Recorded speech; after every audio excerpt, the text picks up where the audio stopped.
Who is presenting the next one? Sir, I will be presenting the next, sir. What is your topic?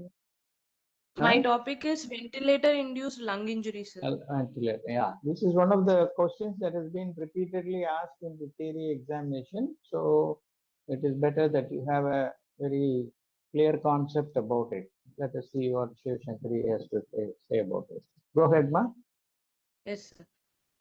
Ventilator-induced lung injury is an acute lung injury affecting the airways and the parenchyma that is caused by or exacerbated by mechanical ventilation.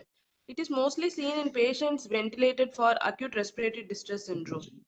The mechanisms of ventilator-induced lung injury includes volute trauma, barotrauma, atelic trauma, and biotrauma. Barotrauma is equilibrates pressures in the adjacent alveoli. However, the alveolar pressures eventually increase. This creates pressure gradient between the alveoli and the adjacent perivascular sheath. The gradient may result in rupture of the alveoli and adjacent to the sheath, resulting in entry of air into the perivascular sheath. This results in pulmonary interstitial emphysema and other manifestations like pneumothorax, pneumoperitoneum, pneumomediastinum, and air embolism. Next is volute trauma. Volute trauma represents the lung injury caused due to overdistension of the lung units. This occurs due to increased transpulmonary pressures. The overdistension from high tidal volumes are not always necessary for the ventilator-induced lung injury to occur. Acute respiratory distress syndrome is associated with heterogeneous consolidation or atelectasis. Disproportionate volume from each breath is delivered to the open alveoli, which can cause regional alveolar overdistension. Then atelic trauma.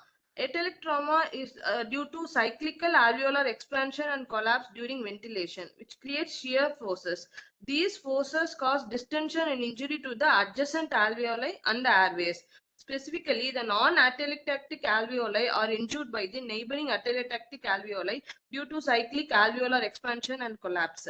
This is due to this process is referred to as cyclical atelectasis or atelic trauma. The next one is biotrauma, which is characterized by the ventilator-induced release of inflammatory mediators. This can occur as a result of both atelic trauma or volute trauma. The inflammatory mediators such as tumor necrosis factor, interleukin 6, interleukin 8, and metalloproteinase 9 are involved in the injury. The pathophysiology includes the alteration of gene expression and cellular metabolism, an upregulated inflammatory response, and transduction of mechanical stimuli into the biochemical alteration and alterations in the surfactant, pulmonary surfactant. Then clinical features include tachypnea, tachycardia, worsening hypoxemia, or requirement of higher FiO2 to maintain PaO2, and new or increased bilateral interstitial or alveolar opacities. And in CT scan, there will be heterogeneous consolidation or atelectasis, focal hyperlucent areas, which represent over-distended lung. The strategies to prevent ventilator-induced lung injury includes protective lung ventilation, which includes use of small tidal volumes at around 6 ml per kg of predicted body weight, and maintain a plateau pressure below 30 centimeter of water and mean airway pressure below 40 centimeter of water. Maintain optimal driving pressure. Use optimal PEEP to prevent atelic trauma. PaO2 should be around 55 to 80 mmHg and maintain saturation of about 88 to 95% in ARDS patient. The other strategies include extracorporeal membranous oxygenation, which decreases physical stress on the lungs or gas exchange occurs across the ECMO membrane. Then sedation and paralysis. Neuromuscular paralysis may be required when sedation is inadequate, especially useful in scenarios where predisposing to auto-PEEP. Prone positioning may be beneficial in refractory cases. Other ventilation strategies include continuous lateral rotation therapy and semi-upright mechanical ventilation, airway pressure release ventilation, and newer techniques like neurally adjusted ventilatory assist. That's all, sir. Okay. But one particular thing you said is Willy is happening only in patients with ARDS. Is that what No, you? most common in Most common in patients who are patients with already having ARDS. ARDS. Okay. Yes, sir. So Willy is a separate entity.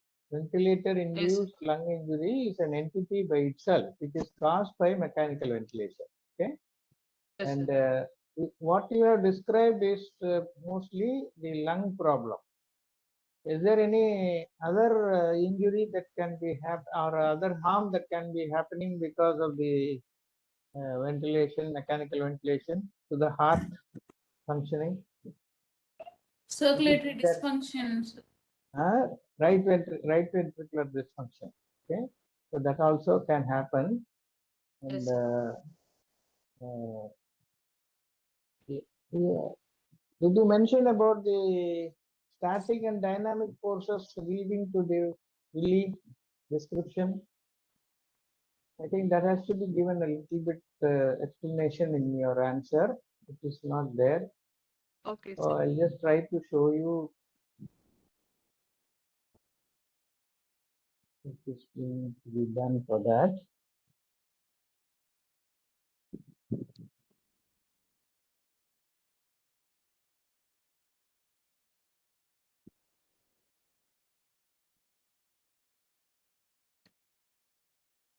Is my screen visible? Yes, Yes, sir. Huh? Yes, sir. Yes. So ventilator-induced lung injury, mechanical ventilation may cause hemodynamic instability as well as pulmonary structural damage, which are both called as ventilator-induced lung injury. Okay. So how the four main mechanisms is what is described as barotrauma, volutrauma, atelector trauma, and biotrauma. Okay. So these are the four major mechanisms how the Willy happen. And the barotrauma and volutrauma are more or less similar. So they can be clubbed together, which result in overstretching of the lung tissue, especially the alveoli. Whereas in atelector trauma, it is by the repeated opening and closure of the alveoli, which results in shear stress, that is stretching and decreasing in size. Biotrauma is the resultant of biological response to tissue damage, which leads to the lung and multi-organ failure. So biotrauma is the one which ultimately leads to multi-organ dysfunction and death of the patient. So what are the factors which are associated with Willy? They are called static and dynamic ventilatory variables associated with Willy. So you can remember these points, which are called high peak airway pressure, impaired right ventricular filling, pulmonary perfusion, resulting in right ventricular failure and dilation. And these are this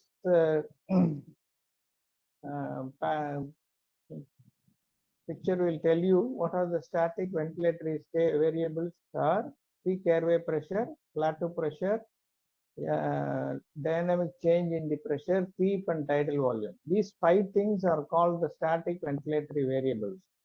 Similarly, the dynamic ventilatory variables are airflow, amplitude and profile, inspiratory time fraction, that is the inspiratory component, and respiratory rate. So these are the three dynamic ventilatory variables. So these things have to be explained a little bit more, which are the basic pathophysiological mechanisms which result in the ventilator-induced lung injury. So here, if you have a high respiratory rate, it can amplify microstress and regional strain that may cause the Willy. That is why we always nowadays in the lung safety or the lung protective ventilation, we always say a lower respiratory rate and a smaller tidal volume. Earlier, we used to keep it like a normal respiratory pattern because physiologically we breathe anywhere between 16 to 20. So when we were postgraduates, we were taught to keep the respiratory rate akin to the normal physiological rate of 16 to 20. Similarly, tidal volume used to be 10 ml per kg. So that was the earlier concept of mechanical ventilation, to infuse as much of air as possible to get the oxygenation before the advent of PEEP. But because this high tidal volume and high respiratory rate caused this trauma, and patients who were behaving normally, how will you know that patient is developing a willy? Shivashankari, how to identify that a patient, when will they develop on day one itself after say 4 hours or 6 hours of ventilation, or it will happen a little later in a chronically or a mechanically ventilated patient who undergoes ventilation for a longer period of time? When will this willy usually happen? Longer period of It is only in patients who are ventilated for a longer period of time, who have been maintaining normal parameters. Suddenly, if they deteriorate, you have to suspect willy in them. Okay. So, especially if you have been using a high tidal volume and a high respiratory rate, and if the patient shows a normal saturation, normal ABG values for 2-3 days, and fourth day suddenly he starts desaturating, the oxygen and the arterial blood gas levels start dropping, then you have to suspect that they may be going in for willy because of the unphysiological variables that you are using in this patient. Okay, so high respiratory rate can amplify microstress. Similarly, these are the dynamic variations like inspiratory airflow amplitude relative to which is normally neglected and which is modifiable determinant of willy. And this picture will give you an idea how at low lung volumes it can result in what is called atelectatic trauma or atelic trauma, and high lung volumes can cause over distension, leak, and this is what she described earlier. When you overstretch the alveoli, this is the normal alveoli, this is hyperinflation resulting in damage to the structures. And what are the structural consequences that happen? There is an epithelial mesenchymal transformation, sloughening of the bronchial epithelium. Then there is a hyaline membrane formation. There is a pulmonary edema fluid formation. Then there is a fibroproliferation. There is increased alveolar capillary permeability. So the barotrauma causing this problem. At the same time, atelectate trauma also can contribute to this particular structural changes which get particularly permanently damaged. Then the biological alterations which happen here are increased concentration of hydroxyproline, transforming growth factor, interleukin, and released mediators are tumor necrosis factor. All the cytokines which are going to be of damage, they are released once the biological alterations happen. And there is a recruitment of pulmonary alveolar macrophages and neutrophils, which all lead to damage to the neighboring structures, which ultimately go into the bloodstream. So translocation of bacteria and other mediators happen, which lead to increased apoptosis, then multi-organ dysfunction and death. So this is how the final step of biotrauma leads to multi-organ damage and death, which is the endpoint of the willy. So pathophysiology, lung, it mostly occurs in patients. They should have an underlying physiological insult, such as sepsis or a tumor and a major surgery where immune system is already primed. So it is not always necessary they should have ARDS. They can have general septicemia, they may have multiple polytrauma, and they may have undergone a major surgery. So all these patients, when you electively ventilate them for supporting their respiratory function, they are the ones who are the most favorable candidates for developing ventilator-induced lung injury. Then alveolar distension injury causes increased alveolar permeability, alveolar and interstitial edema, and formation of hyaline membrane, which I showed in the earlier picture. And there is a lack of functional surfactant, which is very, very important, resulting in the alveolar damage. Now, What will be the history and physical finding to confirm it is really clinical diagnosis of ventilator-induced lung injury is made at the bedside with high degree of suspicion. So it is one diagnosis of exclusion, ruling out other causes that could closely mimic this picture. So ARDS by itself is a pathology. So it is not always necessary that Willy should happen only in patients with ARDS. It can happen in other conditions, as I told earlier. The patient on mechanical ventilator typically develops worsening hypoxemia with a low PO2 and the fall in saturation. X-ray chest will show bilateral diffuse infiltrates without cardiac enlargement. So this is the one important finding that you should make sure that it is non-cardiogenic pulmonary edema that they develop. So there will not be any alteration in the cardiac fill-out. And a CT scan of thorax may show heterogeneous consolidation and atelectasis with focal areas of hyperlucence suggestive of alveolar overdistension.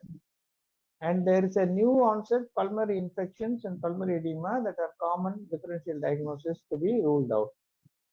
And bedside clinical evaluation to exclude new onset bronchospasm or crackles. So these are all the things that you have to physically examine and find out in this patient. So patient with Willy should not develop suddenly some bronchospasm or the RAL should not be heard. And the evidence for pneumothorax, pleural effusion, limb edema, ascites, and intra-abdominal hypertension also have to be evaluated. And history of drug allergy or blood product transfusion to be excluded, especially when you have polytrauma. You keep on pumping a lot of blood to save the patient from acute blood loss. That could cause transfusion-related lung injury, which may be mistaken as ventilator-induced lung injury. So you have to rule out that it is not transfusion fairly before you diagnose Willy. And ventilatory settings need to be cross-checked to look for any contributing factors from the lung injury. So for example, you start with a high tidal volume and you forget to reduce it to the low tidal volume. And that could cause this. So you must always cross-check the settings every day, whether you are giving the correct protective ventilation or not. And how do you evaluate this patient? Rule out other etiological causes of hypoxemia. Aspiration, like causes like aspiration, infective pneumonia, autopeeping, acute coronary syndrome, venous fat or air or amniotic fluid embolism, pneumothorax, pleural effusion, intra-abdominal distension are to be ruled out. Then chest X-ray in this Willy should be almost similar to ARDS patient. It show bilateral interstitial shadows without cardiomegaly. Laboratory investigations include lipase levels also will be increased if it is acute pancreatitis, to rule out that, and then cardiac enzymes to rule out ACS, blood culture and other body secretions to be investigated. A lower limb Doppler and CT pulmonary angiogram may be necessary to rule out any DVT problem. Now coming to the treatment and management, select appropriate ventilator setting. This is the most important management. You have to give what is called lung protective ventilation to prevent the overdistension, which is the basic underlying cause for the ventilator-induced lung injury. And the ideal tidal volume is the tidal volume required to ventilate what is called the baby's lung. That is the portion of the lung which is not over distended or overstretched, which is the main contributor to maintain the oxygenation of the patient. That normal structured alveoli should be preserved by giving small tidal volumes and prevent it from getting overstretched. If you do that, you will be successful. So a tidal volume of 6 to 8 ml per kg of predicted body weight is associated with improved survival. And if the patient is on previously non-invasive ventilation like a BiPAP or CPAP, you have to consider early intubation and ventilation. Then you must use optimal PEEP titration based on the pressure volume curve analysis and transpulmonary pressure measurements. Then recruitment maneuvers should reduce ventilator-assisted injury. And the use of neuromuscular agents have been known to reduce cytokine levels. So if you reduce the work of breathing by paralyzing the patient and ventilating, then the cytokine production and leading to biotrauma will be very much reduced. And prone position ventilation increases homogeneity of ventilation, that is uniform distension. Instead of one area getting overstretched and another area getting underventilated, instead of that, you will get a homogeneous ventilatory effect that protects the lung from the injury. Finally, if the patient is not getting improved with that, you have to think of partial or total extracorporeal support to give rest to the lung so that it can recover. And recently they have found ketamine infusion as anti-inflammatory agent to reduce the interleukin and other inflammatory markers can be helpful to maintain this. Okay. So these are all the points I think you can use in your answer to and subheadings can be given like this to complete your answer. Otherwise, I think you have done a fairly good job, Shiv-Shankari. Thank And you. I hope this PPT also helps you to remodel or refashion your answer and make it more presentable. Okay. Yes, sir. Sure, sir. Right.